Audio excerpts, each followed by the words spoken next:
Our life in Albania was very difficult because every aspect of our lives was controlled by the government. We had no freedom of speech. We had no private property.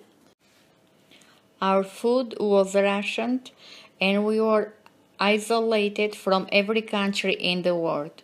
One of the worst parts of communism in Albania was the huge divide between the upper class and the working class. Anyone who tried to flee was sent to Gulag, while the rest of the family was imprisoned or exiled. Once communism ended, we could now say what we wanted to say and no longer had to live in fear. We were also able to leave the country freely.